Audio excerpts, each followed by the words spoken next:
Good afternoon, class.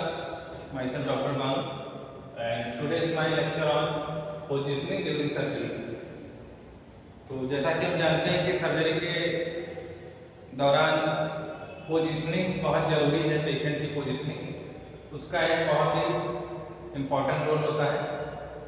उसको हम लोग आज समझते हैं कि कैसे कैसे पोजीशनिंग होती है सर्जरी के लिए। डिफरेंट सर्जरी में अलग अलग पोजीशन होती है। एनेस्थीसिया देते समय भी पोजीशन होती है, जैसे लोकल एनेस्थीसिया देते समय अलग पोजीशन है पेशेंट की, और जनरल एनेस्थीसिया देते समय अलग पोजीशन है। तो इसको हम लोग थोड़ा देख लेते हैं, समझ लेते हैं। हमारा पोजीशनिंग, पेशेंट की पोजीशनिंग का एम क्या है? पहला एम है to provide knowledge on common surgical position of patient during surgery. तो कॉमन सर्जिकल पोजीशन का हमें पता चलेगा सर्जरी के दौरान कौन कौन सी कॉमन पोजीशनिंग होती है। To identify and develop awareness of potential complication in patient positioning. तो कोई किसी भी तरह की कॉम्प्लिकेशन ना डेवलप होने पाए ड्यूरिंग सर्जरी, तो हमें पेशेंट की पोजीशनिंग सही से करानी होती है। तो practice reason to avoid injuries and other complication to patient during surgery. Surgery के दौरान कोई भी इंजरी ना होने पाए, सेफली सर्जरी हो जाए, उसके लिए हमें एक सही पोजीशनिंग की जरूरत पड़ती है। तो promote safety and safeguarding patients well being during intraoperative period. तो इंट्रा ऑपरेटिव पीरियड मतलब जिस समय ऑपरेशन हो रहा है, सर्जरी हो रही है, उस दौरान किसी भी तरह का डिस्कम्फर्ट ना हो, किसी भी तरह की इंजरी ना हो और सेफ्टी से सर्जरी हो जाए, इसलिए एक सेफ पोजीशन बहुत ही जरूरी है, इसका बहुत इंपॉर्टेंट रोल है। तो ये तो ऑब्जेक्टिव हो गया हमारा। एसोसिएटेड रिस्क पेशेंट फैक्टर, कौन कौन से रिस्क फैक्टर होते हैं पोजीशनिंग से रिलेटेड? एडवांस एज, बढ़ती उम्र, जैसे एल्डरली पेशेंट आते हैं जिनकी उम्र ज़्यादा, ओल्डर के उसमें प्रॉब्लम आती है। न्यूट्रिशनल स्टेटस, जैसे किसी के माल न्यूट्रिशन का पेशेंट है, उसमें प्रॉब्लम होती है। रिस्पिरेटरी डिसऑर्डर, अगर एस्थमा या सीओपीडी का कोई पेशेंट है, उसमें दिक्कत आती है पोजीशनिंग को लेकर। सर्कुलेटरी डिसीज, हार्ट का पेशेंट है, उसे इस्केमिक हार्ट डिसीज या कोई क्रॉनिक हार्ट डिसीज है, किसी तरह की सीएचडी कंजेस्टिव हार्ट फेलियर का पेशेंट है, या इस्केमिक हार्ट डिसीज का पेशेंट है, आईएचडी का, उसमें दिक्कत हो सकती है। ओबीस पेशेंट का वेट बहुत ज़्यादा है तो दिक्कत आएगी। क्रॉनिक इमोबिलिटी है, किसी की जॉइंट में स्टिफनेस है, सर्वाइकल की प्रॉब्लम है, लंबर स्पॉन्डिलोसिस का प्रॉब्लम है, शोल्डर जॉइंट में स्टिफनेस है, फ्रोजन शोल्डर है, ठीक है, तो पोजीशनिंग में प्रॉब्लम आती है। और प्रिस्क्राइब मेडिकेशन, डॉक्टर ने प्रिस्क्रिप्शन उसको दिया है कि आपको इस पोजीशन में नहीं बैठना है, ठीक है, तो वो पोजीशन प्रोहिबिटेड है, तो वो पोजीशन नहीं करनी है। अंडरलाइन मेडिकल प्रॉब्लम, किसी अन्य तरह की medical problem. Nature of surgery किस टाइप की होनी है वो भी डिपेंड करता है, वो भी एक तरह का पेशेंट का फैक्टर है, अलग अलग पेशेंट के अलग अलग फैक्टर है। Goal of patient positioning, patient की पोजीशनिंग सही कराने का हमारा गोल क्या है? Promote proper physiological alignment, patient की फिजियोलॉजिकल वाइटल सही है, पेशेंट की फिजियोलॉजी सही रहे, उसका अलाइनमेंट सही रहे, मिनिमल इंटरफेरेंस विद सर्कुलेशन, उसका बीपी एंटर ना होने पाए, एरिथमिया ना हो, किसी तरह की पल्स पढ़ने ना पाए, बीपी हाइपरटेंशन ना होने पाए पेशेंट को, या हाइपोटेंशन की कंडीशन ना हो। तो protection of skeletal and neuromuscular structure, उसकी बोन्स में कोई दिक्कत ना है, उसकी मस्कुलर पोजीशनिंग में कोई प्रॉब्लम ना है, बोन और मसल से रिलेटेड कोई दिक्कत ना हो सके, ये हमारा गोल रहता है सर्जरी के दौरान। मिनिमल डिस्कम्फर्ट है। Optimum exposure to operative and anaesthetic site, exposure अच्छा हो सर्जरी के दौरान, उसकी जब सर्जरी हो रही तो सर्जन को अच्छा एक्सपोजर मिले सर्जरी करने के लिए और एनेस्थेटिक्स को अच्छा एक्सपोजर मिले एनेस्थीसिया इंडक्शन के लिए। Provide patients comfort and safety, इससे पेशेंट का कंफर्ट और सेफ्टी भी रहे। Maintenance of patients dignity, patients की डिग्निटी बनी रहे। Stability and security in position, joint stable है, पेशेंट स्टेबल पोजीशन में रहे, किसी तरह की पेशेंट को कोई दिक्कत ना होने पाए सर्जरी के दौरान। ऑपरेटिव नर्सिंग रोल, जो नर्सिंग होती है उनका क्या रोल होता है? Be knowledgeable on table mechanism, जो टेबल होती है ओटी टेबल, उसके बारे में उसके मैकेनिज्म के बारे में अच्छी नॉलेज हो। Prepare table attachments and accessories, table के साथ अटैचमेंट और एक्सेसरीज लगती है उसको सही से लगाने का नॉलेज हो। और familiar with various patient position for optimum surgery access, surgery सही तरीके से हो जाए इसके लिए अलग अलग तरह की पेशेंट की पोजीशनिंग की नॉलेज हो। Placement of patient, nursing staff को ये सब नॉलेज होनी चाहिए। Placement of patient to comfortable position, patient को कंफर्टेबल पोजीशन में लाना, ये नर्सिंग का रोल है, नर्सिंग स्टाफ का रोल है। Correct position placement when a table break is needed intraoperatively, correct position का प्लेसमेंट करना चाहिए ऑपरेशन के दौरान। Prevent interference with respiration while moving, तो रिस्पिरेशन में उसको कोई प्रॉब्लम ना हो पेशेंट को जब सर्जरी हो जाए या उसको पेशेंट को कोई मूवमेंट कराना हो।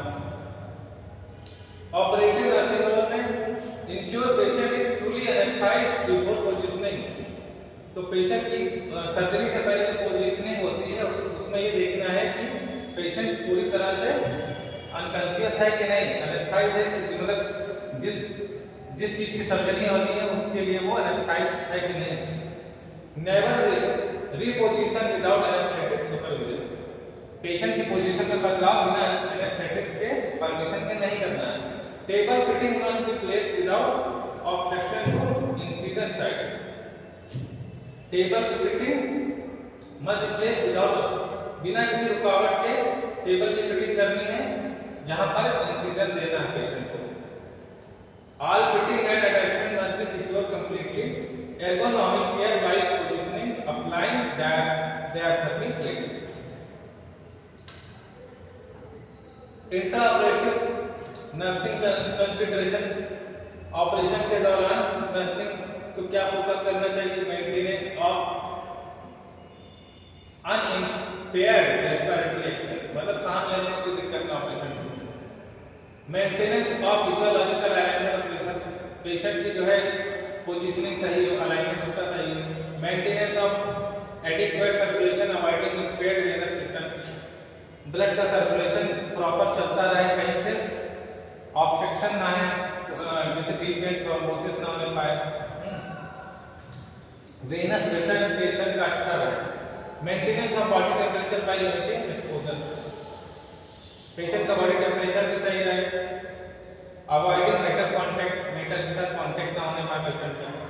Sufficient staff and equipment for positioning, staff भरपूर हो हमारे पास, और इक्विपमेंट की पोजीशनिंग भी सही हो। प्रेशर ओवर द पेशेंट, जिससे पेशेंट के ऊपर कोई तरह का प्रेशर ना आने पाए। पोजीशन डिवाइसेस कौन सी होती हैं? Patient positioning device can be divided दो कैटेगरी में पेशेंट की डिवाइस होती है। First is one which are primarily geared toward pressure relief and ones which are designed to provide better access to the cervical side। तो positioning इस तरह से होती है, दो कैटेगरी होती है पेशेंट पोजीशनिंग डिवाइस में। पहला कि one which are primarily geared toward the pressure relief, patient को कोई तरह से कंफर्टेबल रहे, प्रेशर किसी तरह का ना हो, पेशेंट को रिलीफ मिलता रहे। Ones which are designed to provide better access, तो सर्जिकल साइड सर्जरी करते समय सर्जन को किसी तरह की प्रॉब्लम ना हो। ठीक, टेबल एक्सेसरीज एंड अटैचमेंट, ये अलग अलग तरह के अटैचमेंट आते हैं। ठीक है, अलग अलग तरह की एक्सेसरी डिफरेंट डिफरेंट सर्जरी में डिफरेंट डिफरेंट अटैचमेंट लगते हैं टेबल पे।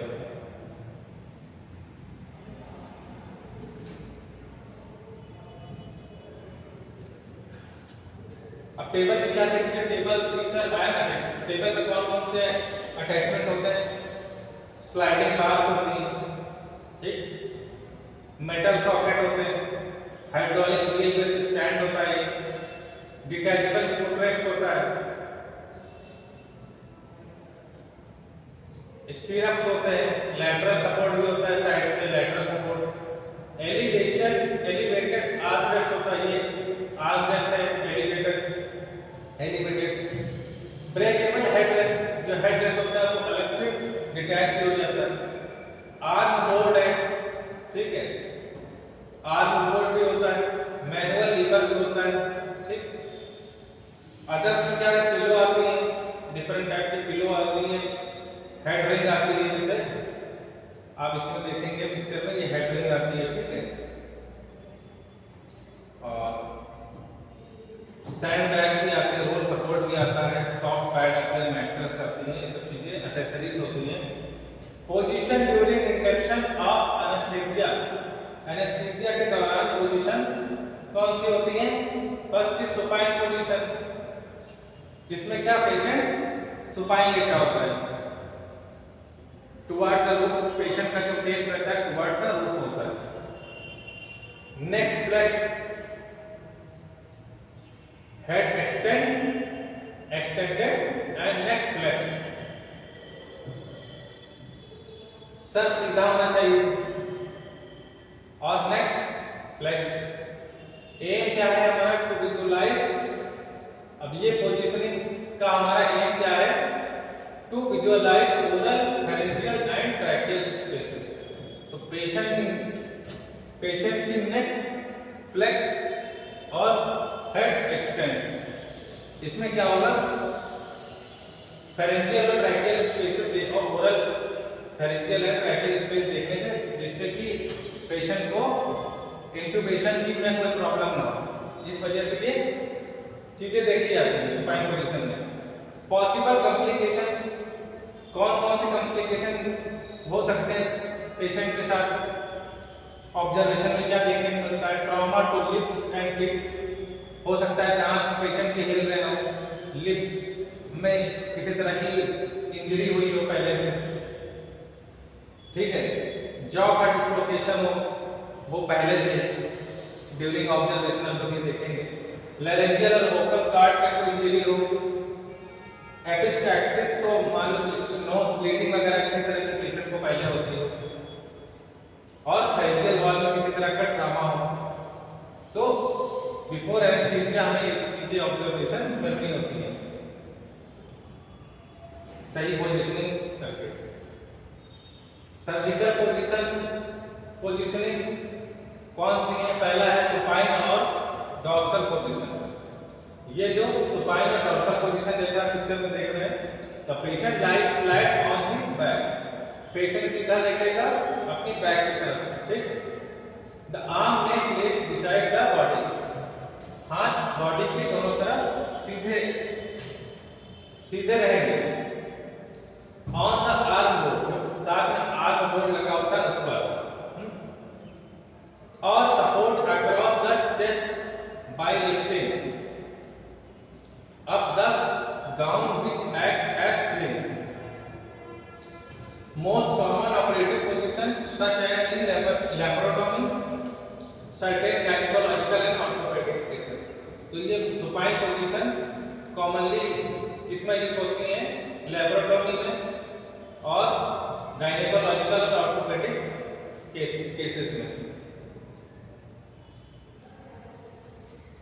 नर्सिंग का प्रिकॉशन क्या होता है, नर्सिंग का प्रिकॉशन क्या होता है, हेड नॉट हाइपर एक्सटेंड, जब सुपाइन पेशेंट लेटा हुआ है तो हेड हाइपर एक्सटेंड ना हो, एक्सटेंड हो लेकिन हाइपर एक्सटेंड ना हो, ठीक, जरूरत से ज्यादा हेड पीछे नहीं जाना चाहिए, ठीक। To ensure that arms are not abducted more than 90 degree, ये एबडक्शन पोजीशन होती है, तो हाथ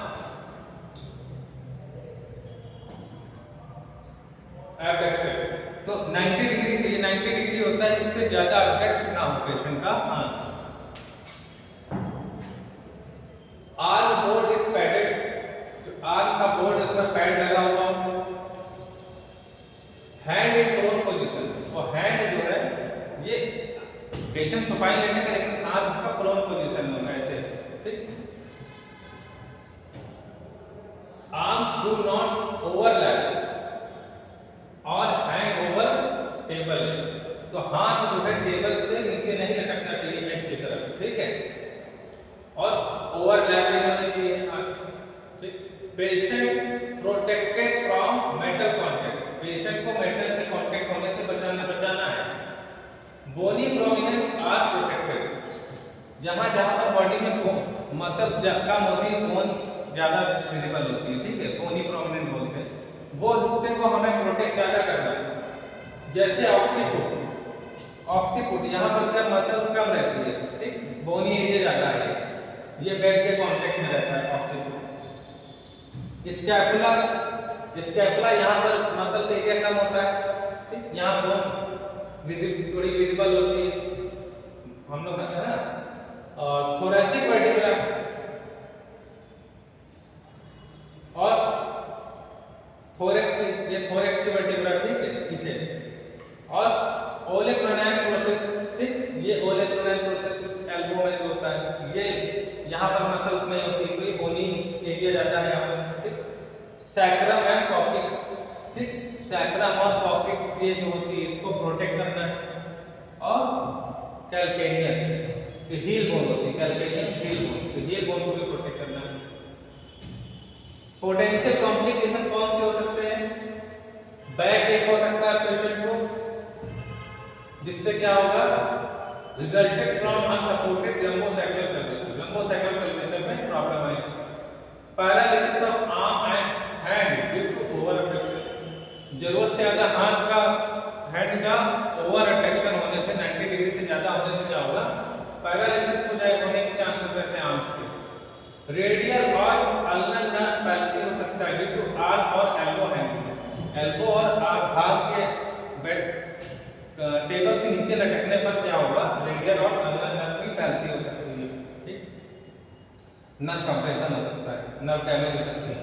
continuous pressure on the काल्फ may cause venous stasis resulting thrombosis which can lead to pulmonary embolism, तो लगातार काफ मसल जो पैर में होती है, लेग में काफ मसल जो होती है, काफ मसल में कौन सी, सोलियस और गैस्ट्रोक्लेमियस मसल होती है, ठीक है।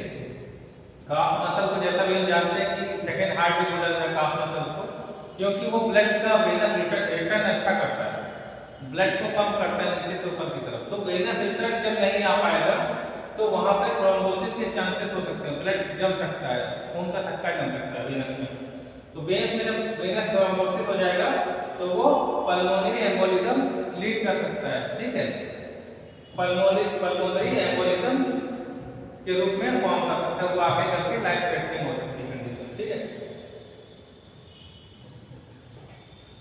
पोटेंशियल प्रेशर पॉइंट्स, ये हमारे पोटेंशियल प्रेशर पॉइंट है, प्रेशर पॉइंट, जहां पर बोनी एरिया ज्यादा रहता है और मस्कुलर एरिया कम रहता है। ऑक्सीपुट और या स्कैपुलर, थोरैसिक वर्टिब्रा, ठीक है, क्योंकि सर्वाइकल और लंबर में तो कर्वेचर रहता है, सी टाइप में कर्व होता है, और ये थोरैसिक प्रोमिनेंट होती है, तो थोरैसिक वर्टिब्रा प्रोटेक्ट करना होता है, सैक्रम और कॉक्सिक्स को प्रिवेंट करना होता है जो बेड से टच होती है, और ये कैल्केनियल बोन, हील बोन जिसे बोलते हैं, ठीक, इसको प्रोटेक्ट करना होता है, ये प्रेशर पॉइंट होते हैं। प्रोन पोजीशन में क्या है, द पेशेंट लाइंग एब्डोमेन, पेट के बल लेटे का पेशेंट, एब्डोमेन नीचे रहेगा, ठीक है, बैक अप साइड रहेगी, on table surface, arms are placed above the head, arms है इसको, हाथ जो हैंड है ये प्लेस्ड अबव द हेड से ऊपर की पोजीशन में रहेंगे, ठीक है, इस पोजीशन में, ठीक। Pillows are placed under the shoulder, तो शोल्डर के नीचे ये आप पिलो देख रहे हैं, ठीक, pillows are placed under the shoulder, hip के नीचे की तरफ प्लेस होती है, यहाँ बैक होंगे, ठीक है, पिलोस एंड फीट के नीचे भी होंगे, ठीक। Access for all surgeries involving posterior back, cervical spine, back, rectal area and dorsal extremities. तो इससे क्या होगा, सभी तरह की सर्जरी में एक्सेस करने में आसानी होगी। नर्सिंग प्रिकॉशन क्या होना चाहिए, पिलो और towel under the shoulder and hip. तो पिलो रखना है या टॉवल रखना है शोल्डर और हिप के नीचे, जिससे क्या होगा, जिससे हम किससे बचा सकते हैं, lower neck and upper back pain resulting from hyper extension of head. Head का जरूरत से ज्यादा हाइपर एक्सटेंशन होने से बचेगा, ठीक है। फैसिलिटेट चेस्ट एक्सपेंशन, जिससे कि चेस्ट का इन्फेक्शन की हेल्प होगी, चेस्ट सांस लेने में दिक्कत नहीं होगी। Reduce abdominal pressure and venous oozing or at operation site.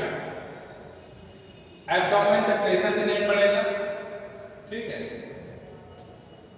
Head not hyperextended, placed on side and kept supported, pressure point are well protected. तो प्रेशर पॉइंट, जो प्रोन पोजीशन में प्रेशर पॉइंट कौन से होंगे उनको protect करना है। चीक को प्रोटेक्ट करना है, चीक बोन जो है, ईयर को प्रोटेक्ट करना है। एक्रोमियन प्रोसेस को प्रोटेक्ट करना है। ब्रेस्ट को प्रोटेक्ट करना है, जेनेटेरिया को प्रोटेक्ट करना है, पटेला बोन को करना है प्रोटेक्ट, और फीट के डोर्सम एरिया है उसको प्रोटेक्ट करना है, और टोस को भी। रेडियल और अल्नर पल्सी हो सकती है ड्यू टू आल रेस्ट्रेनर स्ट्रेचिंग और जब ओवर स्ट्रेचिंग होने से पैल्सी और अल्नर पल्सी हो सकती है, रेडियल और पल्सी हो सकती है। हाइपोटेंशन रिलेटेड फ्रॉम प्रेशर और इंफीरियर वेनर कावा, तो सही पोजीशनिंग ना होने पे प्रोन पोजीशन में हाइपोटेंशन की कंडीशन हो सकती है ड्यू टू प्रेशर और इंफीरियर वेनर कावा। इंफीरियर वेनर कावा पर प्रेशर पड़ने से हाइपोटेंशन की कंडीशन हो सकती है। Shoulder dislocation during arm position, shoulder dislocation की प्रॉब्लम हो सकती है।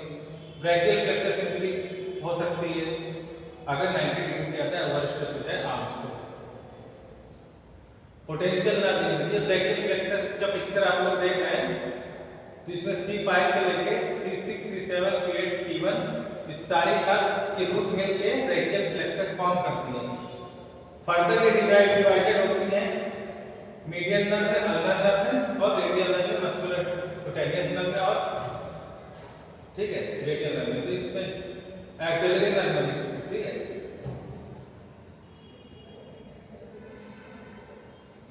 पोटेंशियल प्रेशर पॉइंट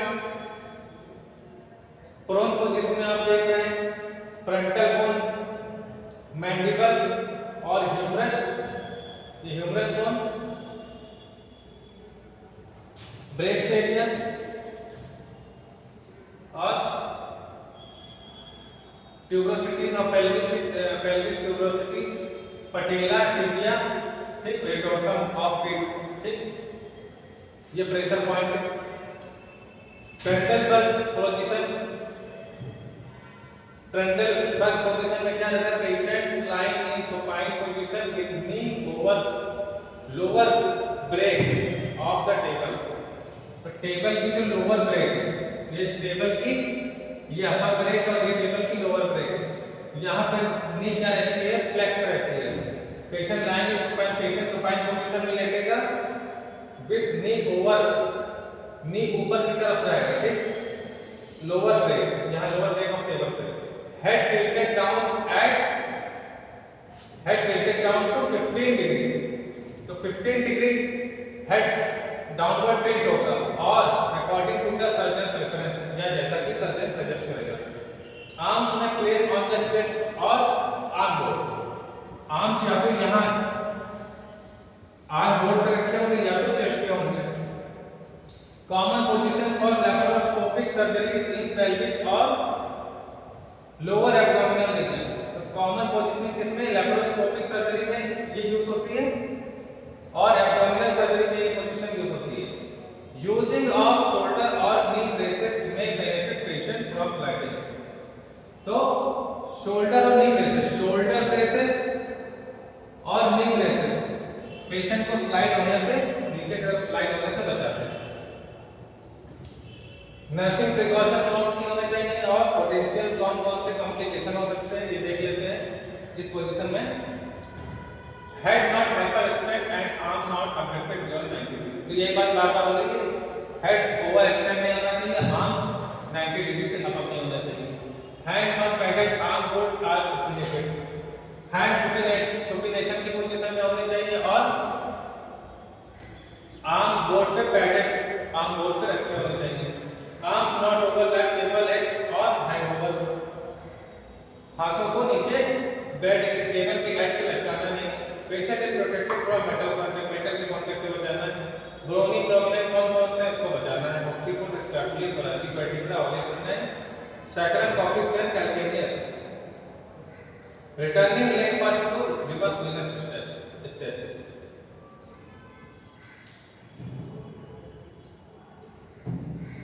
तो वेनस जो ब्लड वापस ऊपर अप साइड आना चाहिए जिससे कि वेनस रिटर्न अच्छा रहे। 30 डिग्री टेंडेबल पोजीशन में cause changes in blood pressure. 30 degree का टेंडेबल पोजीशन करने से क्या होगा, ब्लड प्रेशर में चेंज आएगा, ब्लड प्रेशर एंटर हो जाएगा। सेरेब्रल एडिमा हो सकता है, ठीक है, ब्रेन में एडिमा आ सकता है, कंजेशन ऑफ फेस पे ब्लड का कंजेशन हो सकता है और नेक। टू स्लीप पोजीशन में रिजल्ट इन साइनोसिस, साइनोसिस की कंडीशन हो सकती है, ब्लड प्रॉपर ऑक्सीजन ना पहुंचने से ब्लूनेस आ सकती है बॉडी में ड्यू टू अल्ट्रेशन और diaphragmatic expansion and lung expansion. Shearing of skin में occur during positioning. Reverse Trendelenburg position, ये टेंडेबल का अपोजिट होता है, उसमें हेड एरिया जो है डाउनवर्ड है, इसमें हेड अपवर्ड की तरफ जा रहा है। Patient in supine position with arm by side और an arm both table tilt to 5 to 10 degree raising, 5 से 10 डिग्री टेबल राइज होगा। अ सैंड बैग में used below the neck, neck के नीचे सैंड बैग यूज होगा और shoulder के नीचे, शोल्डर ब्लेड के नीचे फॉर एक्सटेंशन ऑफ नेक। तो नेक का एक्सटेंशन कराने के लिए सैंड बैग कहां पे यूज हो सकता है, बिलो नेक के नीचे और शोल्डर ब्लेड के नेक के नीचे शोल्डर ब्लेड, जिससे क्या होगा, हेड एक्सटेंड हो जाएगा। इसे रश टेक्निक भी बोलते हैं। The head stabilise by head ring, और हेड को हेड रिंग्स आती है, हेड रिंग से इसको हेड को स्टेबलाइज किया जाएगा, हेड जिससे टेंशन ना हो। Position of use for head and neck surgery, ये position head and neck surgery में यूज होती है जिससे क्या हो, वेनस कंजेशन कम से कम रहे, ना होने पाए। To prevent stomach regurgitation during induction of anaesthesia. तो इस पोजीशन में पेशेंट को इसलिए रिवर्स टेंडेबल पोजीशन में रखते हैं जिससे कि रिगर्जिटेशन ना हो, एनेस्थीसिया देते समय स्टमक से रिगर्जिटेशन ना हो, फूड है वो वापस ना आने पाए। नर्सिंग प्रिकॉशन क्या होना चाहिए इसमें, head not hyperextend and arm not affected beyond 90 degree, ठीक है।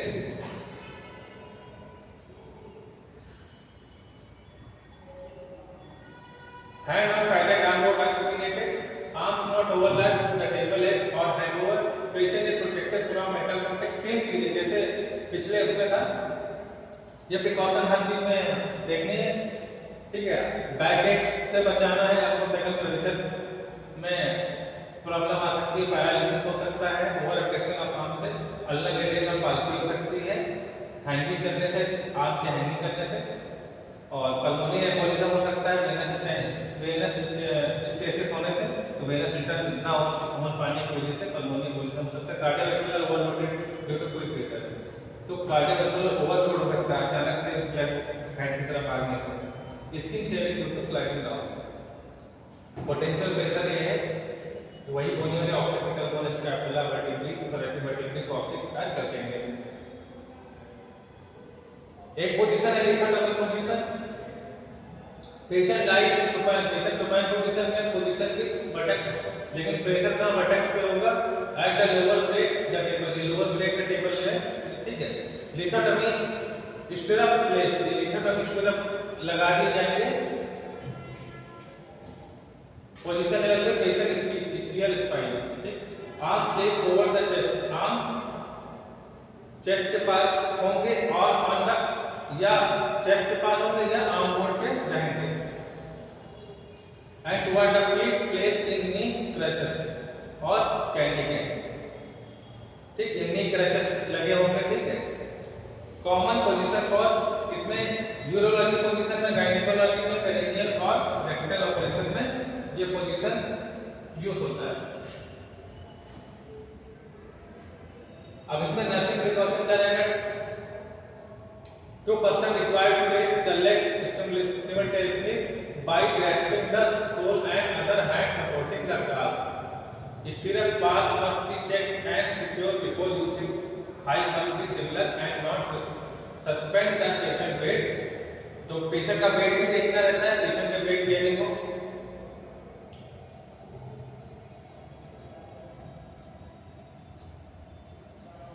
The buttock must be even in the edge of the bed to prevent lumbosacral. Lumbosacral strain भी ना आने पाए, ये भी ध्यान देने वाली बात है। Anti-embolic stocking may use to promote venous return, bony prominence. bony prominence protect करना है, और anti-embolic stocking एक तरह से मोजे टाइप में आते हैं जो वेनस रिटर्न अच्छा करते हैं, ठीक है, वो मतलब वेनस कंजेशन होने से बचाते हैं। तो अक्सर